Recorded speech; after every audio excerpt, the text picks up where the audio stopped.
Hey, this is Kirstin Carey from Evolve Minded. And if you really want to learn how to level up your life, you should be listening to the Time to Shine Today podcast with my good friend, Scott Ferguson. Let's level up. Time to Shine Today podcast Varsity Squad. This is Scott Ferguson. We're back with a fantastic interview with my good friend, Kirstin Carey, who is a serial entrepreneur, a fellow burnout artist, meaning like we pushed ourselves when we were young to the point of burnout and found our way back. And it's, again, I kind of affectionately call her my sister from another mister, where we're kind of around the same age, both Generation Xers, really pushed hard. When we were young, didn't listen to our intuition. We just listened to what everyone else was saying and doing that, kind of following their beat instead of playing our own music with harmony and balance.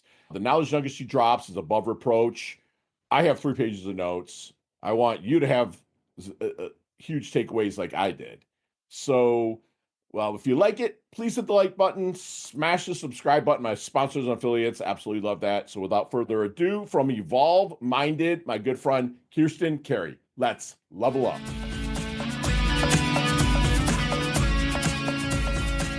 Time to Shine Today podcast Varsity Squad. This is Scott Ferguson, and I have my ex-Philly that moved to Arizona, my really good friend and just rock star serial entrepreneur, Kirstin Carey. And she's a highly sought after speaker and holistic practitioner who has built multiple 6- and 7-figure businesses, both brick and mortar and online. After overcoming 2 autoimmune conditions, she discovered a powerful truth. Success loses its meaning when burnout takes over.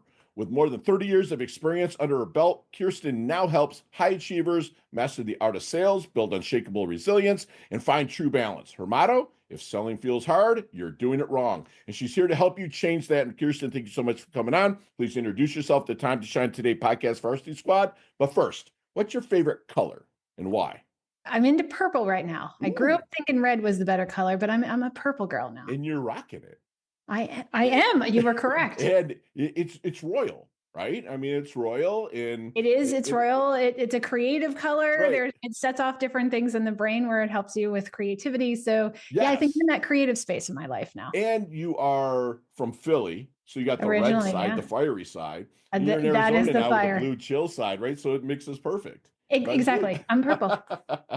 I love it. Seriously, thank you so much for coming on. I've been looking forward to having this conversation with you to help you level up the squad out there. But let's kind of get to the roots of you, because I heard autoimmune. I heard making life fun and easy. And that's kind of people we love having. Not the autoimmune part, but overcoming it.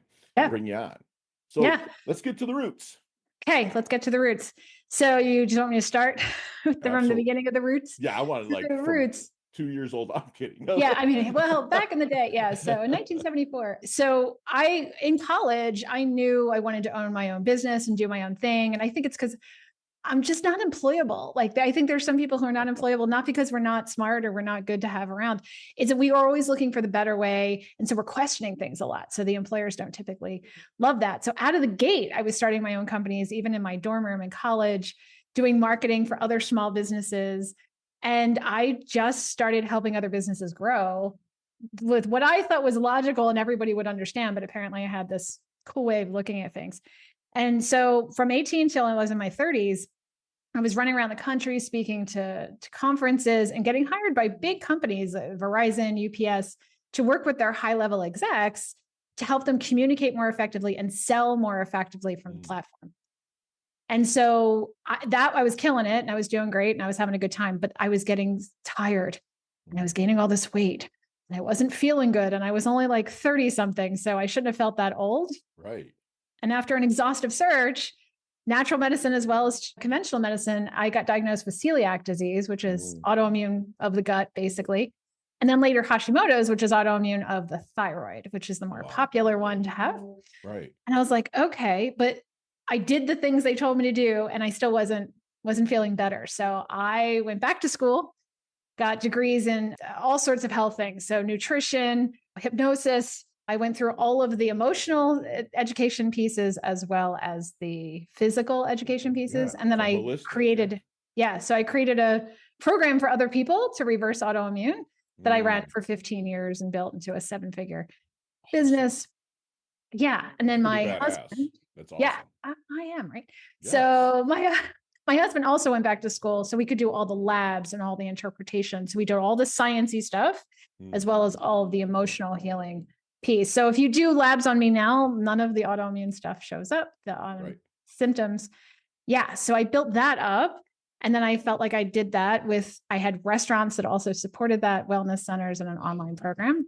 That's beautiful. And now I decided to come back around as sales and marketing back into that because I missed it, frankly. Yeah, I can see you missing that because it's like you're good at it, you're well spoken, you can teach people it. But yeah, I did it, not to take any shine off you, but I kind of did the same thing. Like when I burnt myself out at like 30, whatever 2008 was, like 36. Yeah, that was exactly the same time period for me.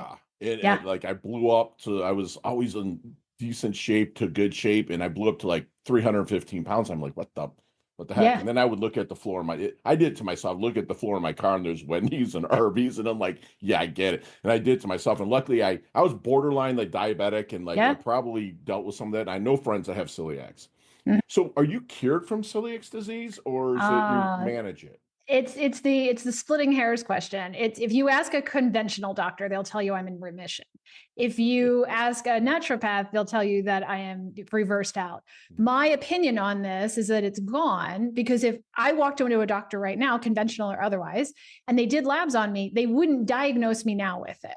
So if they didn't already know I had it, they wouldn't be saying remission. They'd be saying you don't have it. Right. So cure, there's some issues with the word itself, but to me, I don't have it. I'm not currently walking around with those issues. You mentioned holistic in what you kind of sent over, and also once in our conversation, maybe I mentioned it, but holistic, so you believe in the modern medicine mixed with also the more like herbally side, because that's the thing. What people don't understand is holistic means whole health, right? It's like if we need to get surgery, we need to take this to keep going and live, to have that. And I'd like the people out there, squad, to understand holistic doesn't just mean tree hugger, foo-foo stuff. I mean, it's also including modern medical, right? Yeah.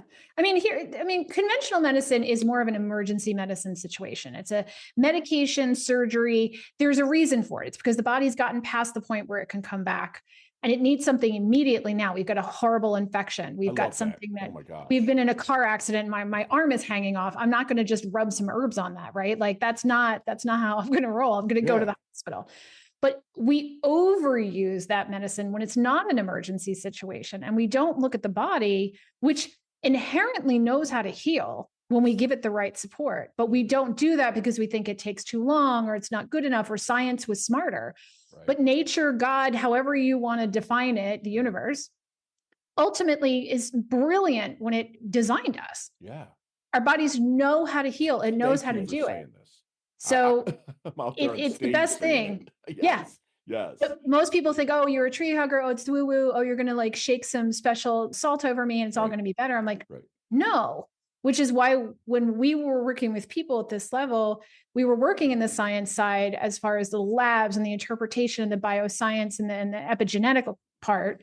And then we were also working with the emotional piece in addition to the nutrition. But like if you're stressed AF and your body thinks you're in fight or flight all the time, or puts you in fight or flight all the time, your system can't function properly. Right. So we don't just magically gain weight. We don't just magically lose weight. There's a whole process that the body wants to go through. The inflammation that it says, because I have that MTFR gene that so you can't process and you can't detox. Gene. Yeah, I know. That's actually what we call it too. I have it. So I know it when I look at labels, I see if I see enriched or fortified, I'm out. Sorry, buddy. I'm gone. And it's funny, I went to Italy not too long ago, and I noticed that there are no fat Italians. When you're actually there, right?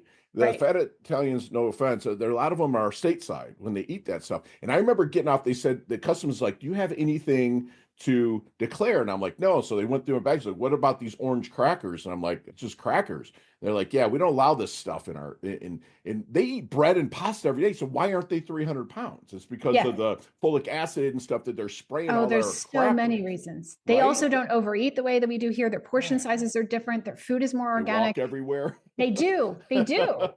Right. And when you Americanize something, you start to see this shift where the body isn't getting what it needs and the support that it needs emotionally, mentally, or physically. So when The body thinks it's in trouble for any reason, and it takes on more than it can handle. It doesn't have the resources to process what's going on. So the immune system's job is twofold. The immune system's job is to protect you and to help you heal. If you've put more on it than it can handle, it can't get to the healing part, and it can't even do the protection part. Love that. You dumb it down so well. Like seriously, you dumb it down so well, because I know you're uber smart. When you dumbed it down, like that's absolutely how I'm going to start saying it now, because it knows what it wants to do, but we keep pushing that envelope over it. Right. And then the medication that we take most of the time will suppress the immune system's job to act appropriately. Right. So if you're having an autoimmune reaction, or you're having an inflammatory reaction, or you're having an allergic reaction, most of the medication suppresses the immune system's ability to react. That doesn't mean it's not hurting you. It's just stopping your ability to react to it. So like if somebody's beating on you, it stops your ability. It's like ties your hands behind your back. You can't fight back. Dude, that is another awesome metaphor. That's beautiful. Thank you for saying that. So let me ask you, now that you kind of are back in the sales and marketing, kind of like level up, go get after it, do you include some of this to like these young people that are coming up, that are grinding like you and I did in their 20s, thinking they're invincible, probably, and at least I know I did. Yeah, we were getting away with it. Are you kind of sharing with a little bit about that, and being like, and maybe being looked at like, what are you talking about, old woman? Like, I get that. They're like, hey, lady. But I get it. Like, it's like, oh, when I was your age, you get that kind of energy. When you look at, if you really want to maintain a high level of brilliance and sales and connection, which you need when you're selling, you have to be able to be balanced, right? So functioning off of coffee and cigarettes and all of the things that keep us going in a short period of time ruins us long, period.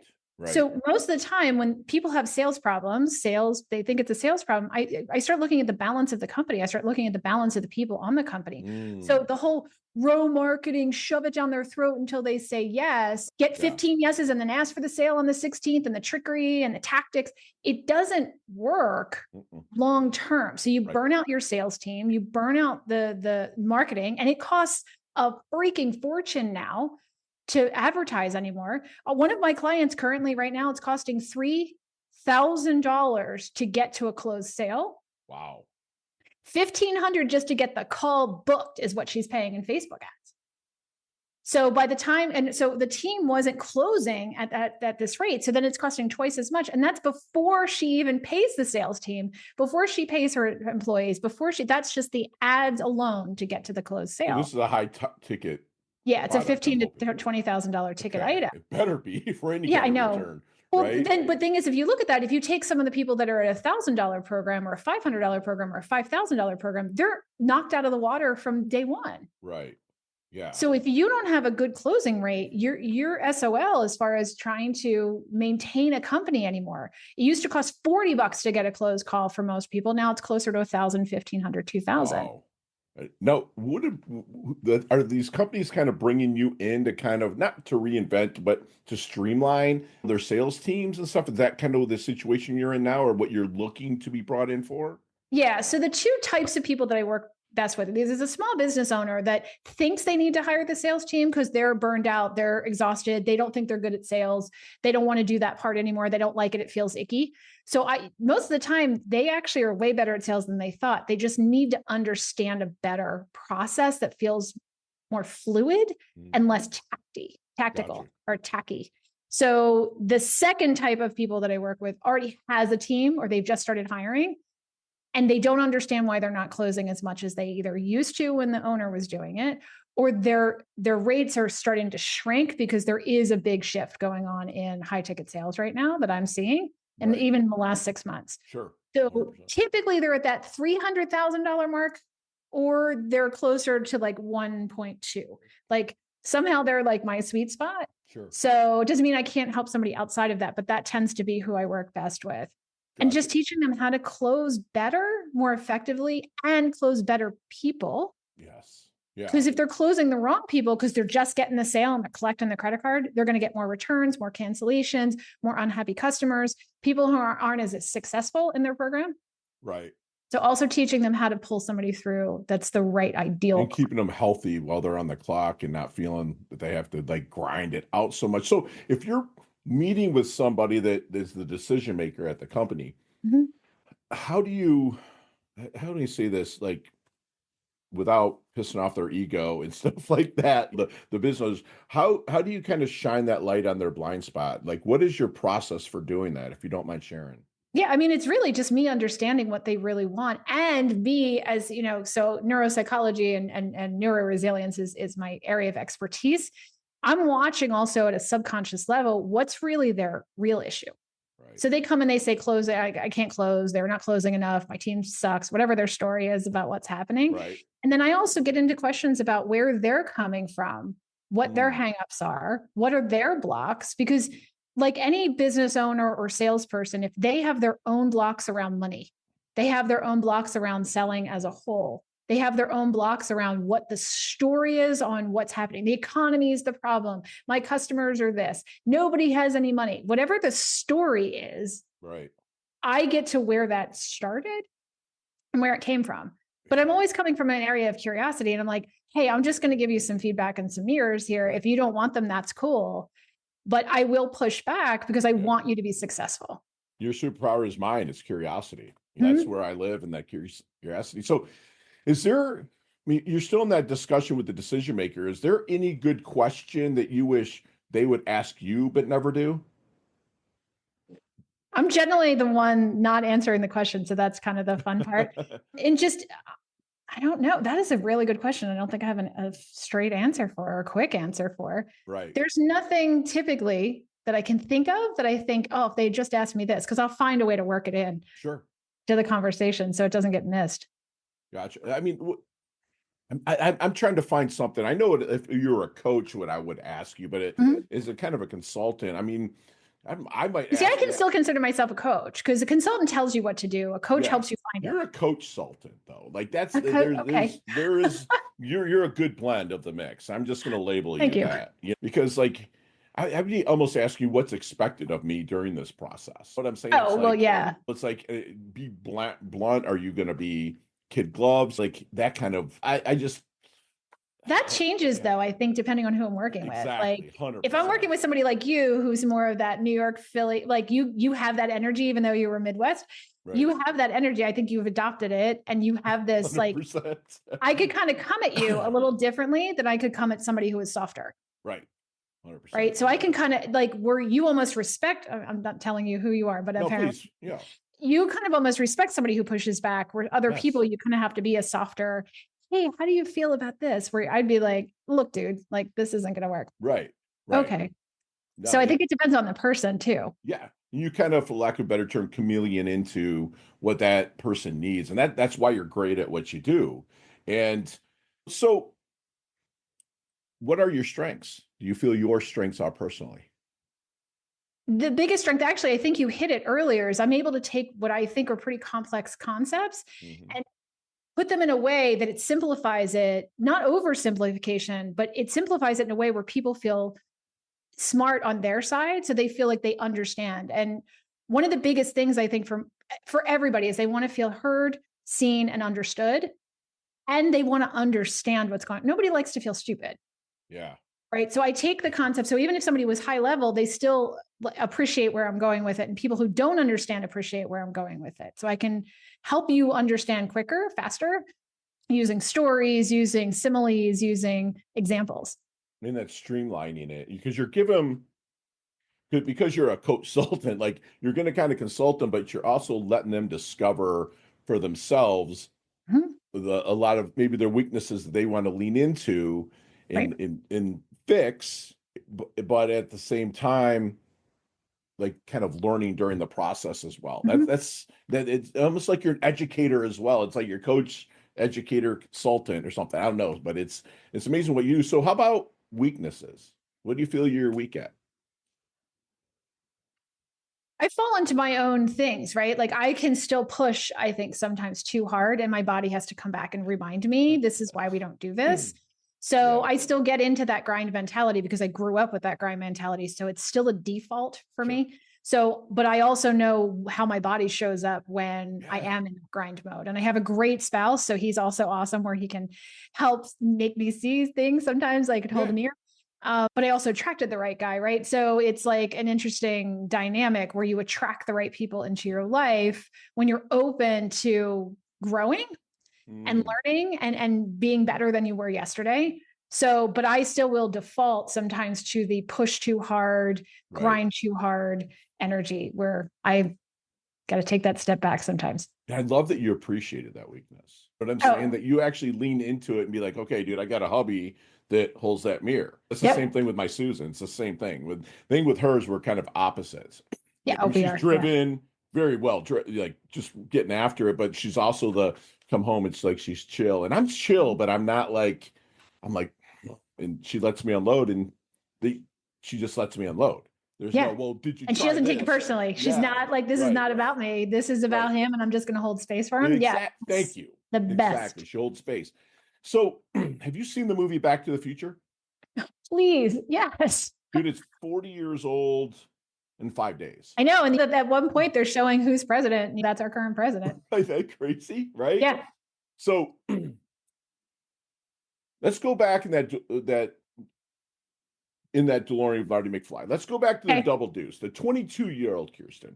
What kind of knowledge nuggets might you drop on her to not change anything, okay, but to maybe shorten a learning curve, blast through, or level up, maybe just a little bit quicker and be healthy about it?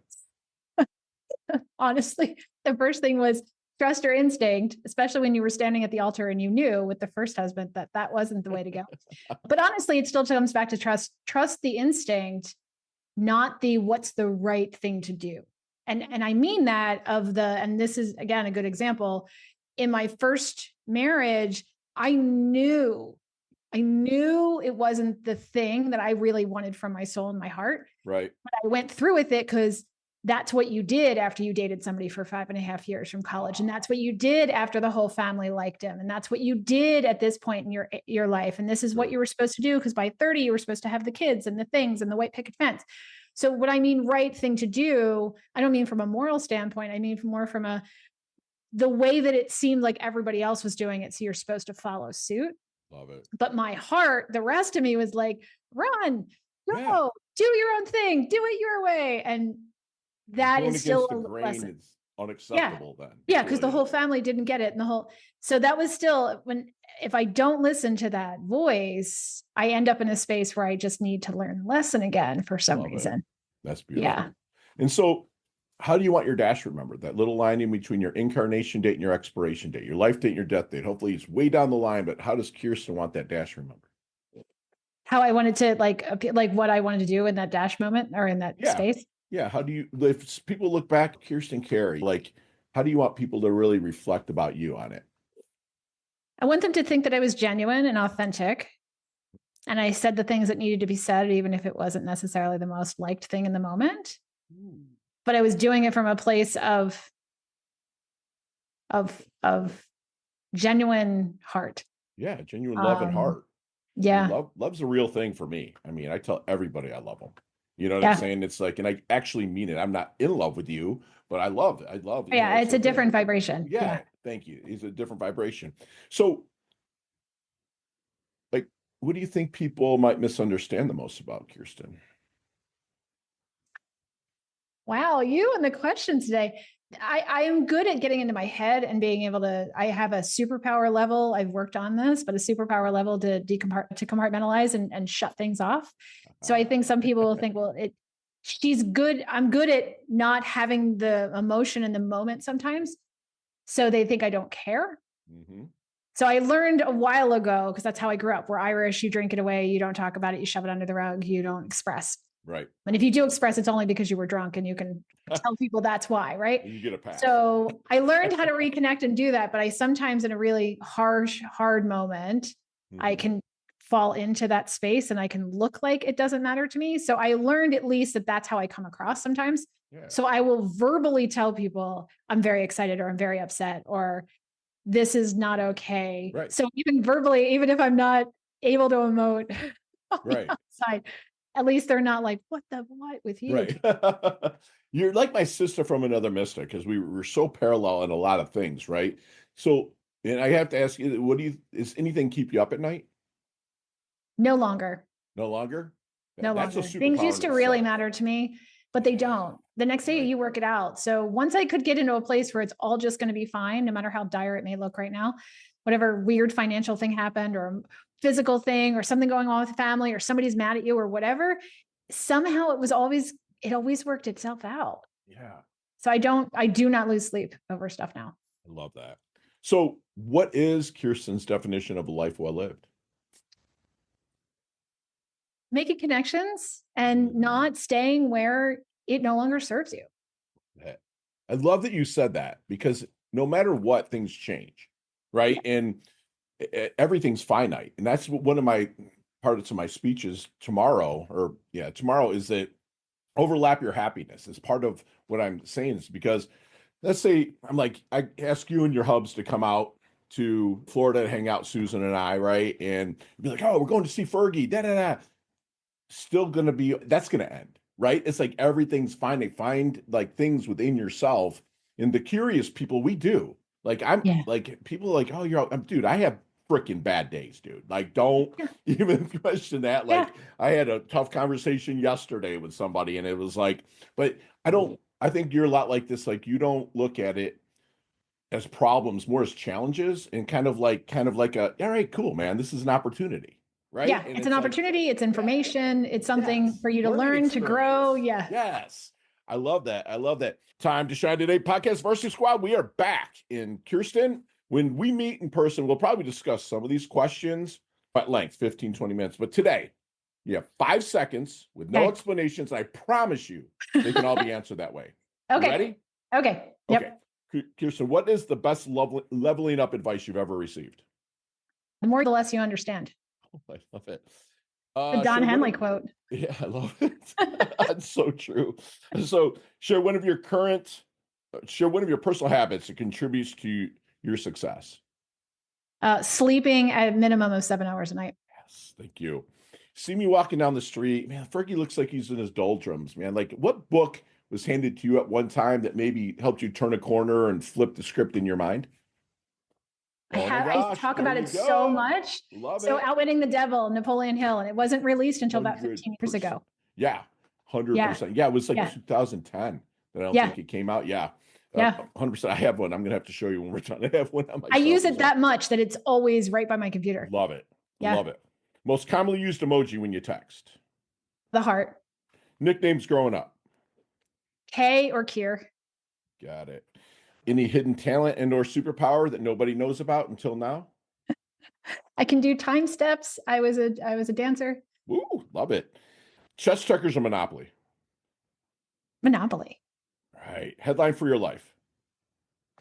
She came, she saw, she conquered. Love it. Buy into any superstitions? No. Me neither. Go-to ice cream flavor? Oh, geez. Anything with caramel in it. Right. There's a sandwich called the Kier two-step. Build that sandwich. What are we eating? The Kier. There's going to be turkey in there. There'll be bacon in there. There'll be vegan cheese in there. Gluten-free bread. There will be, sauerkraut will be on it. Ooh, love it.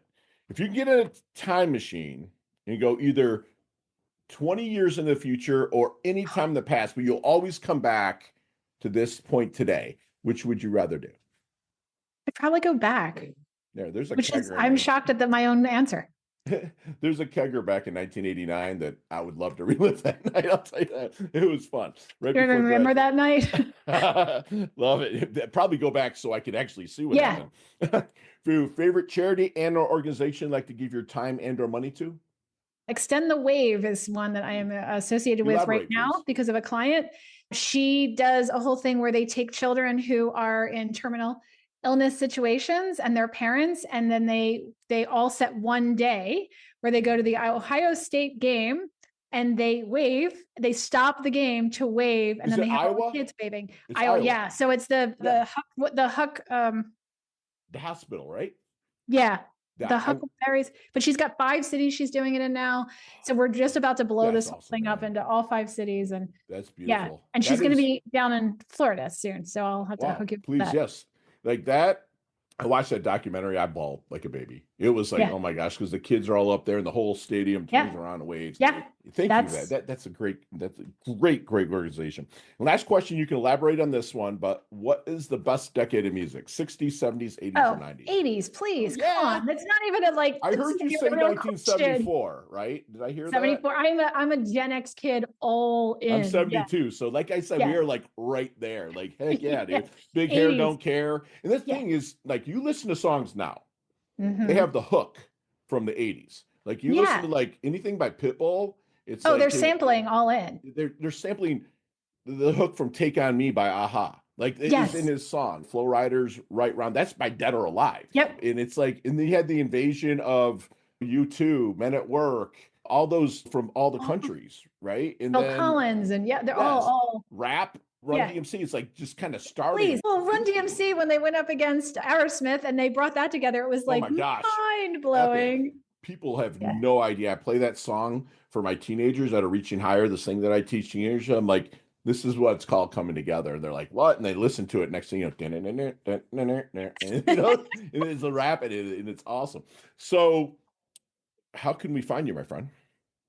Evolveminded.com is the best place to find me. I'm on LinkedIn too, but I'm kind of coming off the rest of social media. I have to say, I'm not all about the social media these days.